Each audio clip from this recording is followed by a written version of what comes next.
Oh.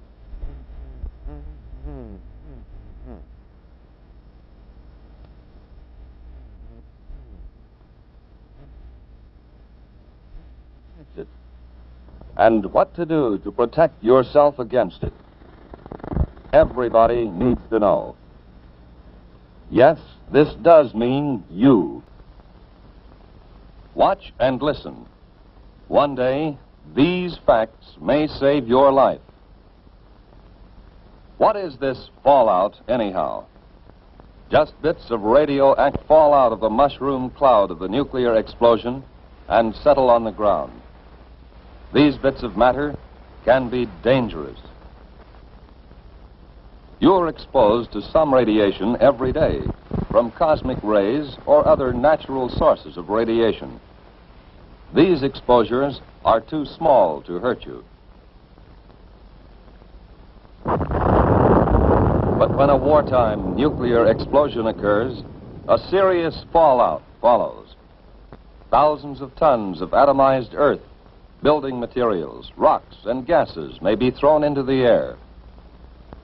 And the mushroom cloud containing them sometimes moves as high as 100,000 feet, nearly 20 miles up.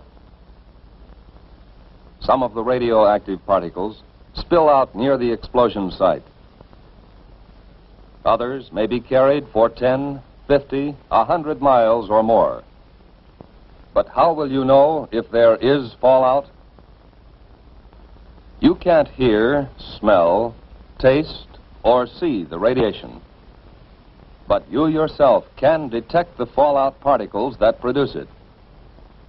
The easiest time to do this, without special instruments, is when the fallout is settling through the air. This starts any time from about 1/2 hour to several hours after the explosion, depending on how far away you are. And it continues to fall for an hour or longer. Usually you can see the fallout.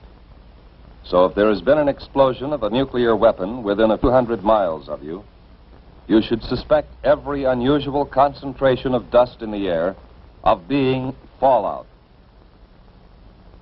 After an explosion in daylight, watch any unusual accumulation of dust. At night, put a white or light-colored plate outside. Examine it every 15 minutes or so. If dust is accumulated on the plate, treat it as fallout. The particles in that fallout behave like miniature X-ray machines, sending out radiation in all directions. If there are many particles, and if you are exposed to them long enough, you will be hurt. Others will be watching for that fallout, of course. Experts will estimate the probable path and speed of approaching fallout and try to keep you posted. But it may come before you hear any details by radio or otherwise. You must take precautions, whether you hear their reports or not. If radio stations are operating, you will hear reports, especially on the Conelrad frequencies 640 or 1240 on your AM dial. As soon as it is safe for specially protected crews to get out into the open, these highly trained civil defense radiation detection teams will make a thorough check of radiation levels and characteristics. Those facts will be relayed to you by radio as fast as they come into civil defense headquarters in your area. Information from the radiation monitoring teams will be combined and analyzed by experts manning a central radiation control point. These experts, who know just how fast harmful radiation reduces in force, can predict when it will be safe for people to come out of shelters and resume normal tasks. We have warned that you may have to act before you get any detailed reports. Just what can you do if fallout comes your way? Find the best shelter you can. The more solid substance you can put between yourself and the fallout, the better. But an ordinary frame house with windows closed will give considerable protection. In a house, it's best to get on the floor, away from doors and windows. Or if you can, find a location with additional walls in the center of the building. A basement is even better if the house has one. Large buildings, such as apartment or office buildings, give good protection. The thick, heavy masonry of their walls and floors makes it hard for radiation to get through. Basements, inside rooms, or corridors on the lower floors are safest. The basement of any house or building will become a good improvised shelter if you block the windows with sandbags and place other sandbags on the floor above the shelter area. If you don't have sandbags, thick, solid layers of books, magazines or newspapers, or even a series of file cabinets standing close to each other can cut the radiation danger. In some parts of the country, there are storm cellars or outside vegetable storage cellars. They may be used as shelters from fallout. If you plan to use such a cellar or your basement or any other shelter, stock it with food and supplies. To equip and supply your shelter area, you need some of the same things you might take on a vacation camping trip. First, sleeping equipment to fit your shelter area. Folding cots or sleeping bags and blankets. Then, food and water. There should be at least a 2-week supply. You'll want plenty of fruit juices and lots of your family's favorite canned foods. The drinking water supply should be rotated often to be sure it's fresh. And don't forget such basic needs as sugar, salt, pepper, and other seasoning that your family ordinarily uses. Now, some equipment. A radio is very important. It should be a battery portable with spare batteries. A transistorized radio is best, as the batteries last longer. Next, you need light in the form of flashlights and a battery-operated lantern. Then, a good first aid kit. Now, plates, cups, silverware. A can opener and a bottle opener are important. Add to these things enough closed containers to take care of garbage and human waste. Especially if there will be children in the shelter, include some books and magazines, paper and pencils, maybe 1 or 2 small, simple games. The best protection of all is the special shelter built according to specifications of your local civil defense organization. This has an air filter to allow ventilation, but keep dust out. And it has at least 3 feet of earth over it. It would be a good idea to go right now to your local civil defense office to secure plans for the type of shelter you want, and then to get busy on construction. Plans are simple, using standard materials. So maybe you can do the job yourself. But all this special shelter talk won't help very much if you are caught way out on the open road. If that happens, keep driving until you see a building, which may be a house or barn, church or school. Drive as close to the building as you can.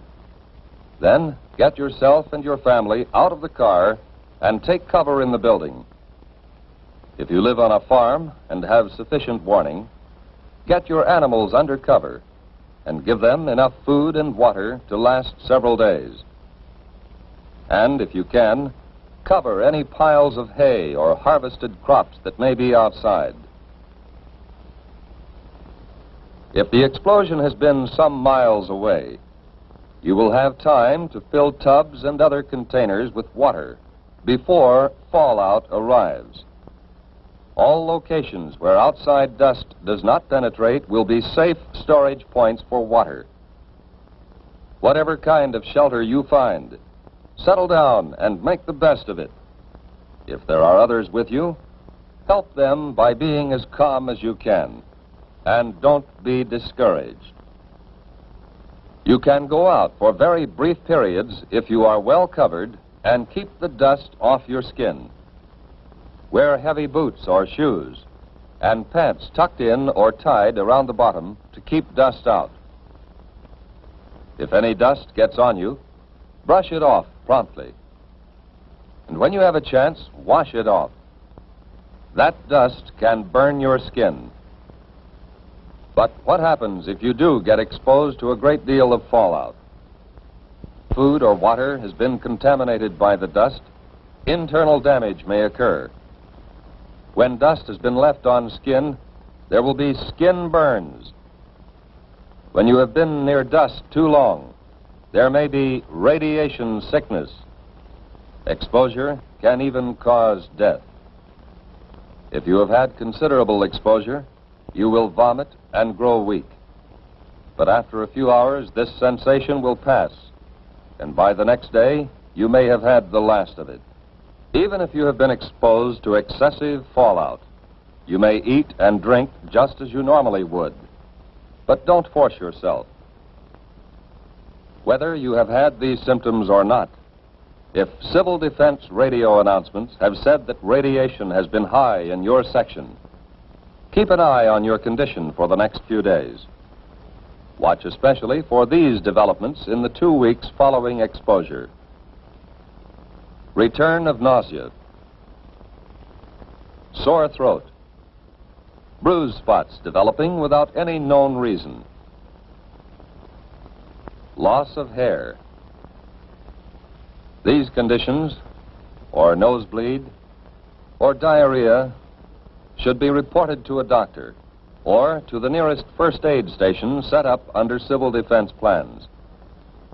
Unless civil defense teams have warned that your area is still dangerously radioactive, you can get out and work to help yourself and help others.